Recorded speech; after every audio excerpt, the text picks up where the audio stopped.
wrong-way drivers. It can be a devastating, if not fatal, crash. Yeah, they're happening at record rates this year. So the question is why and what can be done to stop them?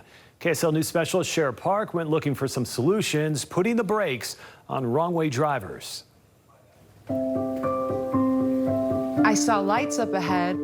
It's been 2 years. And there were no other cars. It was just me and him. Since Winter Braylo's life was turned upside down. And I pushed my head all the way back and boom. The night of May 19th, 2020, she was hit head on by a wrong-way driver on I-15. And next thing I know, I'm waking up to two teenage boys just screaming at me, and I'm trapped in my car. So it was a really scary night. The wrong-way driver was killed. Winter was hospitalized for months.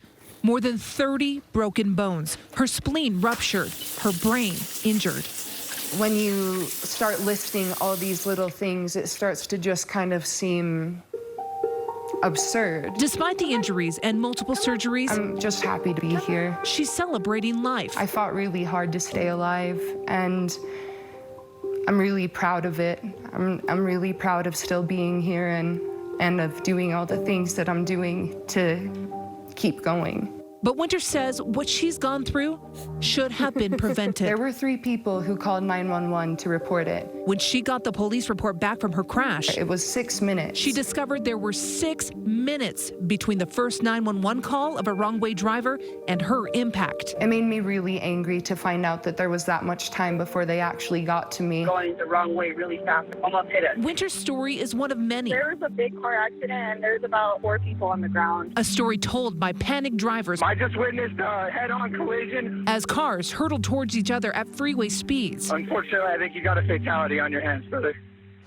Here we are in July, and already 8 people have died from somebody getting on the highway going the wrong direction. We're on track to break the 2020 record of 9 wrong-way deaths, and we still have 5 months left of the year. It demands the question, can anything be done to prevent more deaths? We want to focus on cutting down on the number of crashes and cutting down on the number of instances that could become a crash. Robert Miles, UDOT's Director of Traffic and Safety, says there are commonalities with these deadly wrong-way wrecks. It's a large number of people that are involved in these crashes are intoxicated. Making sure drug or alcoholic positive drivers stay in the right lanes takes some creativity. We've doubled up on the do not enter and the wrong way signs. We've added in the ability to put some lights around the outside of those signs to help draw attention to them.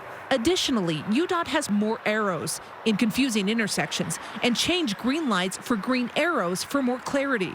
You've likely seen them at spots where there have been more than one wrong-way crash, like I-15 and 2600 South in Woods Cross, Park Lane in Farmington, and here, the off-ramp from I-80 to I-15 at 600 South. But what about another tool many have suggested in calls and emails to KSL? Tire rippers it's an idea that's brought up a lot. Unfortunately, it is not really an effective idea. Here's one reason why. Back in 2020, UDOT installed thermal imaging cameras. These cameras have captured lots of drivers realizing their mistake and, whoops, pulling a U-turn to correct their error. Put in tire shredders, and well, you could disable a car. Miles adds, even shredded tires may not stop an impaired driver, and they're not built for speeds over 5 miles an hour. While Utah explores solutions, one priority for UDOT is something Winter expressed frustration about: getting law enforcement there faster. When we find a system that meets those boxes, we'll push forward in that area. We're looking at ways on how we can identify where these are happening. How to deal with wrong-way drivers on the freeway is top of mind for Utah Highway Patrol. Part of the issue is staffing. We've only had like 3 or 4 guys on our DUI squad, and it usually has 9 on it. With nearly 90% of wrong-way deaths this year involving impaired drivers, having better DUI enforcement could make a difference at troublesome freeway entrances. And hopefully target those areas with the DUI squad to maybe see a decrease in the wrong-way driver issue. All agree stopping wrong-way drivers is a priority, whether that's by preventative measures or law enforcement. There's one solution that should not become the norm. It's not the responsibility of other drivers on the road to stop wrong-way driving. And in my case, I was the other driver who stopped the wrong-way driver. As state agencies explore solutions, they do have advice on how to help prevent head-on crashes. Troopers say when you drive, keep your focus far out in front of you so you have more time to react. Drive in the right lanes as much as possible. They say most wrong-way crashes happen in the left lane. And don't slam on the brakes. Pull over and get out of the way if you can. On the road to zero fatalities, Shara Park, KSL 5 News.